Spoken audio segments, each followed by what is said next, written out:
What's up, everybody? It's Kellen here from Start Your Systems, and welcome to another edition of Track Walk in MX Simulator. And today, for episode number 47 of Track Walk, we're going to take a look at Luke Renzland's Dreamland track, which any of you diehard-ish moto fans are going to recognize this track based on the Dreamland Platinum that Verb posted at the end of 2012.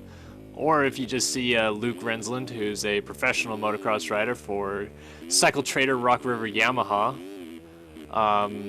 This is basically, I believe it's his house. I don't know if there's a house actually that's on this version of it, but this track is somewhat famous in the aspect, of course, that it's like Renzland's practice track or whatever, and got all recognition from that. But I'm talking about the sim track in game is famous because Luke Renzland and Aaron Plessinger and a couple other guys I can't quite remember from their faces played MX Simulator and played this particular track on Moto 5 the movie. So that was pretty cool to see sim in a like a legit moto film, if that's what you want to call it. And so that's pretty cool. And Luke Renzland is a guy that, like, he and Aaron Plessinger, Aaron's brother Dalton Plessinger, they all play this game actually, which is pretty interesting for those of you that did not know that, or maybe you knew that and just needed to reassure that so you knew that that was actually those people. But yeah, that's actually Aaron Plessinger and Dalton Plessinger, and I have only seen Luke on once or twice, but those are the real deal people, real life fast dudes that are also playing this game. So anyway, Luke Renzland's Dream Track today, a track created by a forum member, if I'm not completely mistaken, by the name of AS89. Kind of came out of nowhere. I know a lot of people were getting kind of pumped on this track after that Verb Platinum released, and people wanted to see this track built. And this guy just dropped it in out of nowhere, and it's a pretty dang good version of it, I think, for a guy that most people had never seen build a track before, to my knowledge. Definitely just came out of nowhere and built this, and it's pretty fun and rides pretty well. I'd say that maybe the environment could use a little bit more work, but other than that, the layout itself is pretty cool and flows really well, like I said. And there's just huge jumps all around this track. I'm going to OJ this one and somehow land it. But there's just huge jumps all over the place to do nice big whips on and just kind of flow and have fun. It's a good place to like really just kind of unwind if you want to go, you know, mess around in sim instead of try hard 8,000 laps on a supercross track over and over again, or, you know, whatever the kids are doing these days. But yeah, it's a super fun track in my opinion, and really well built. And yeah, that's the spiel on this track. So I'm just going to go ahead and ride it for, again, like 15 minutes or so, like those usual live plays. And first of all, I want to kind of update everybody on the channel a little bit. Not that anybody's questioned us not posting stuff, but we've really been kind of behind the 8 ball on posting stuff lately. Part of that's my fault. Part of that's Jeremy just got a new job and has had his time taken up for the most part pretty much every day. I actually haven't even spoken with Jeremy face to face, or whatever you want to call it, in about 2 weeks. So we're just trying to get things sorted out, and we'll start pumping more content your way soon. I know that for a fact, this is obviously coming out today on a Wednesday. I don't know if Jeremy has anything planned for tomorrow, but I'm probably going to be posting a new video series on Friday. Just because I'd like to get some different content going on Friday when we don't have online plays ready. Online plays are pretty tough to get done usually, especially coordinating, getting Jeremy and I together to do those, and recording and everything working and then editing it out. It's all just like a 4 or 5 hour process at the least. So we don't always get the opportunity to do online plays, but when we do, I know you guys enjoy those, and we try to get as many out as we can. But for this situation, I don't think we'll get another one out this week, so I'm going to fill up Friday with something different. And I would have had a tutorial video out this past Monday detailing how to update your snapshot in-game, because there's a bunch of new snapshots coming out, and I know it's pretty easy to figure that out, but I mean, there's still people that I would consider to be pretty proficient at this game that are like, wait, what do I do? How do I do this? So I figured that'd be a good tutorial just to explain to people real fast. It's going to be like a 2-minute video, and that will be coming out actually 2 weeks from now, because on Monday we have a brand new video series as well dropping that I think you guys are all going to enjoy. I've put a lot of time and work into this one, and it'll make a lot more sense once it's released. But it's going to be to start off, it's going to be a monthly thing, so we'll only have an episode per month, and the first episode, obviously, like I said, will be Monday the 19th of October. And so then, roughly a month after that, we'll get another episode out, and another one in December, and then it'll be bi-monthly after that. So every 2 weeks there will be an episode coming out, and like I said, it'll make a lot more sense once you guys see the first episode. But any sim fans will really enjoy it. I think the sim guys particularly are going to enjoy it. But if you're a fan of any game, I think that this is going to speak to you a little bit. And it's a series that I really wanted to put a lot of effort into getting done. So that's why I know that it's pretty much almost done, and I could release it sooner, but I'd rather take the time to get it all nice and prepped and released in a fashionable way, if you will. So that's exciting. That's stuff coming up on the channel.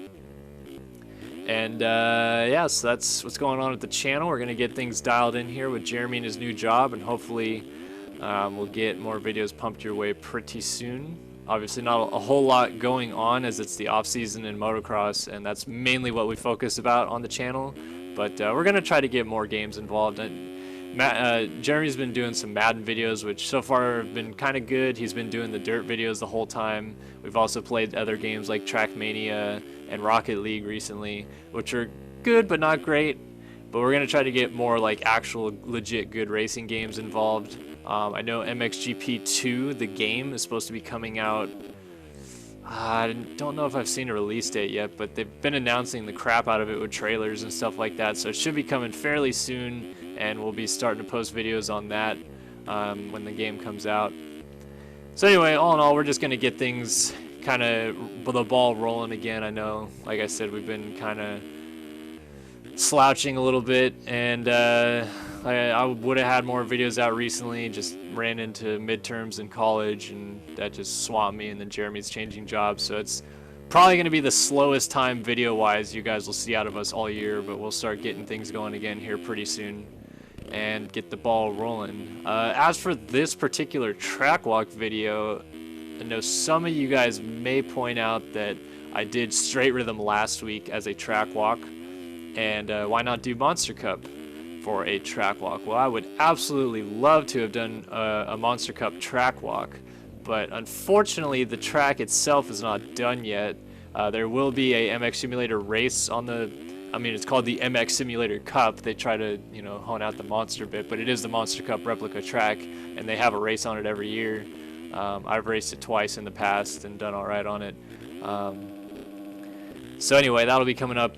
I think Byron, who is going to be running the event, just switched the date to November 2nd or something along those lines, and I don't believe we'll be streaming that, because if I get the opportunity, I will race it, but I don't think I'll be able to race it because of the date and the time that it's at, but we'll see. But either way, I don't think we'll be streaming it, so I would probably say that Moto Agogo is going to end up being the guy to do that. I know that Byron was supposed to be in talks with him about that, but I haven't heard anything official, so I'm not too sure on that situation at the moment. But that will be coming up in roughly 3 weeks' time, as I said. But that being the case, the track is not done yet, and therefore I can't do a track walk on a track that's not completed. I could have done an older version of Monster Cup, but I just figured that that seems kind of cheesy with Monster Cup coming up right now. People on the channel might get confused and just get all bitchy and ask why this is an old version, or tell me it's an old version and I'm a noob, and all the good stuff that comes from the internet these days. But yeah, I just figure I'll wait till the track's actually released and then do a track walk on it, so that way you guys can realize that the track's released and download it when it comes around. I assume that a lot of you guys, or not a lot, but a fair amount of you that watch videos aren't necessarily super inclined into what happens on the MX Simulator forums and basically in the MX Simulator world. So I try to keep as close to up to date on what's going on with things and announcing stuff as I can. And that's what I mean by doing a video on the Monster Cup track, even if it's like 3 weeks late. At least you guys will know the track's out and you can download it and go put some laps into it and all that good stuff. So that's the spiel about Monster Cup and why I'm not doing that track and I'm doing this track instead today. And I suppose the last thing that I need to make mention of, because you guys are probably 10 minutes into this video now and going, what the hell is he on a Yamaha for? I thought they rode KTMs this year. And that's true, we did ride KTMs in the outdoor campaign. And I considered sticking with that plan. I didn't have a problem with orange bikes or anything like that.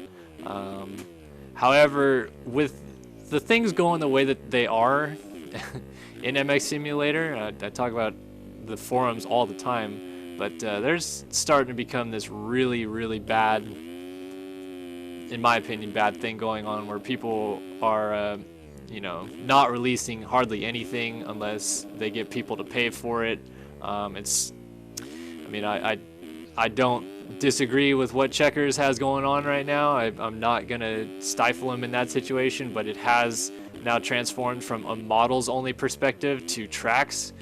Checkers is going to be hosting that Red Bull Straight Rhythm race and is making it a $5 entry fee, $10 if you want to enter and get the track early. And then from what I understand, he'll be releasing the track for free after the event, but if you wish to race the event, it's going to cost you money, which I mean, I'm not going to sway one way or the other. I'm just going to say that it's not necessarily something I agree with. I've never agreed with the paying for the models discipline of it. And so people have been making bikes and stuff in this game for years. The game's from 2007, and it wasn't until 2012 that people started demanding money for the bikes that they were modeling, because JLV doesn't model anything. He kind of was supposed to update the models from what everybody understood to, you know, the stock bike models in this game are like these squarish 2007, you know, you can tell it's from 2007 kind of thing. And so people have always modified the game to make the bike models in the game and update it and yada yada and so on and so forth. And it wasn't until 2012, 5 years after the game was released, that somebody demanded money for the model that they made. And since then, almost everybody that's a decent model creator in the game is requesting money. And it's gotten so bad to the point where people that really aren't that decent are requesting money for models, so that people, you know, paid something like $50 to get, you know, the PSD file and the blend file and the JMs and all that stuff for a bike, so that they can make their team packs and all this stuff, and instead of just having the stock bike.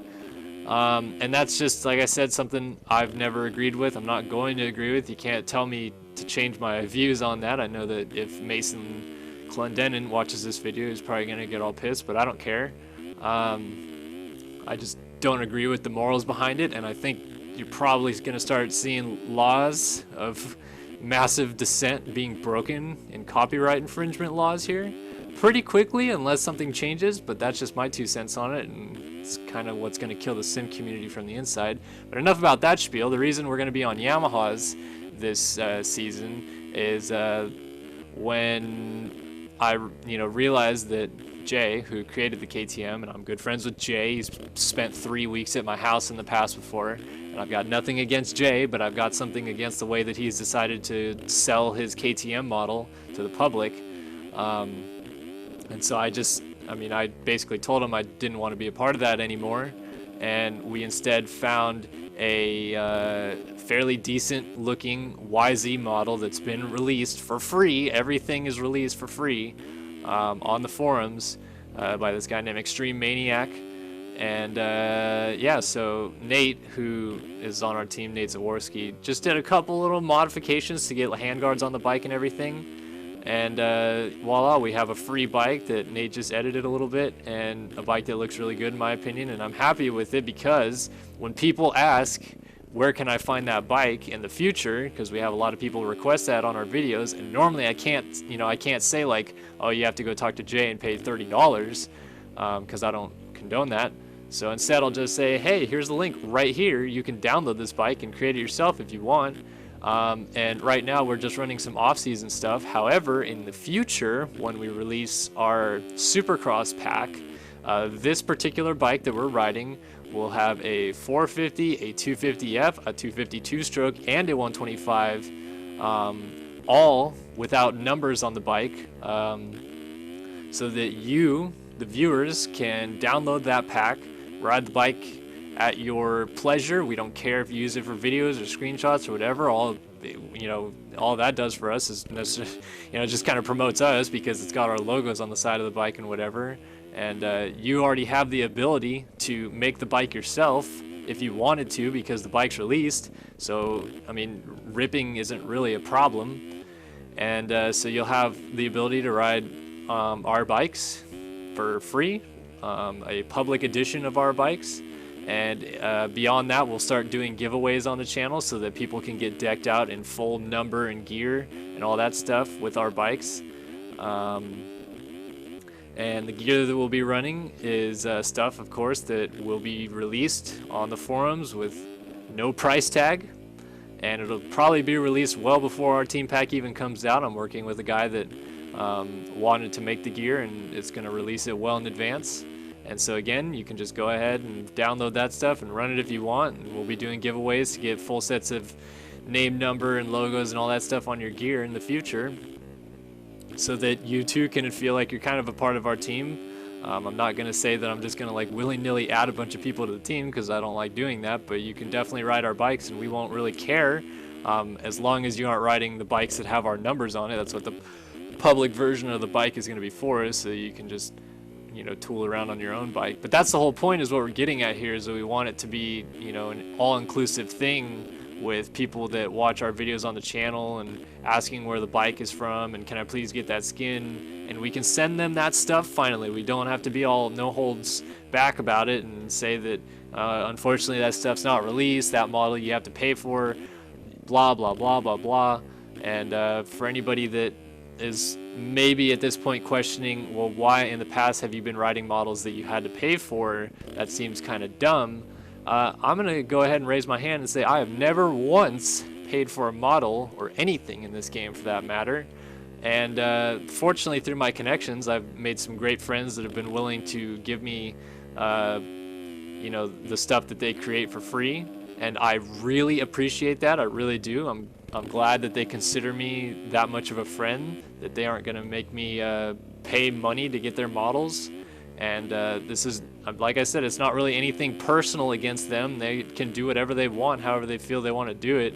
But it's something that on our channel, we want to keep getting the fans involved with the stuff that we're doing. And part of that includes being able to ride the stuff that we're riding in our videos right now. We don't want to feel like you guys are left out of that kind of scenario. So that's the whole ifs, ands, and buts about the situation with paying for models and tracks and stuff in this game. I'm assuming after watching this video that any creator that has made people pay for stuff in the past, or any person that has to have paid for stuff in the past, is going to get all up in arms and complain about some of the things that I've said in this video. And you know what, that's fine, that's your opinion, but I'm telling you that I think it's something that is only going to hurt the community and never help it. And that's something that I think most people agree with to a certain extent, except for the people that want to steal mommy's credit card and pay $50 to buy a model in the game. I think it's kind of ridiculous that you have to pay so much money. In recent cases, you have to pay $100 to get a brand new bike model that was just sort of released on the forums, which is more than 2 times the amount that the game was actually cost you in the first place. That's something that turned me away from the MVA series, is having to go pay for downloadable content. Like, give us the whole game or don't give us the game at all. It's kind of a dumb thing. And I know that Chris Checkers, his argument to that is that, well, now that the gaming industry has gotten more expensive with prices going up, but games are still remaining at $60 a pop. So this is what gamers, or the gaming industry, has to do to be able to survive, and that's fine. But the problem with that you come across in Sim is you got people that are not actual game developers making stuff, demanding money, and making replica stuff that is technically illegal, but whatever, and then demanding money for it. And I just think it's a whole big mess that's just going to turn into even a bigger mess at some point. And unfortunately, some of these guys' eyes are shut a little bit too tight for their own good. So I'm sorry to the people that I offend in this video for that particular circumstance, but I stick by my ground on that situation. Pretty much anything in this game that I've created has been released. The only thing I can say that hasn't been released is I built a test track 2 years ago for when I was on Team Barry, and I've considered releasing that in a duo pack because I have 2 test tracks, and I probably will do that in the near future. But first I'm going to release the environment that it was built into, and then also release with that same environment this year's Yamaha test track in real life. And I'm not going to make people pay for that because it's just something I don't agree with, like I said. So that's stuff to look forward into the future for what I'm doing. But again, I'm just not too keen on people making gamers pay for work when they're not real game developers. It's just my 2 cents. So I've pissed off enough people now, so I'll just finish writing and stop pissing people off. And hopefully you enjoyed this video. Please go ahead and download this track if you enjoy it. I'm sure a lot of you that have Sim may have played this track already. It's one of the more popular tracks ever released in the game. It shows up on the top like 20 posts on the tracks thread in the forum or something like that. So definitely a popular track. But again, if you like this video, please like it, please comment and let us know your thoughts. Go ahead and subscribe to our channel. We've almost hit 4,000 subscribers, and I can't bloody believe it. I'm so pumped with the turnout on the channel this year so far, and we're only going up from here. So thanks again for tuning in to episode number 47 of Track Walk in MX Simulator. For Kellen Brower, this is Start Your Systems Track Walk, and we'll see you guys in the next edition.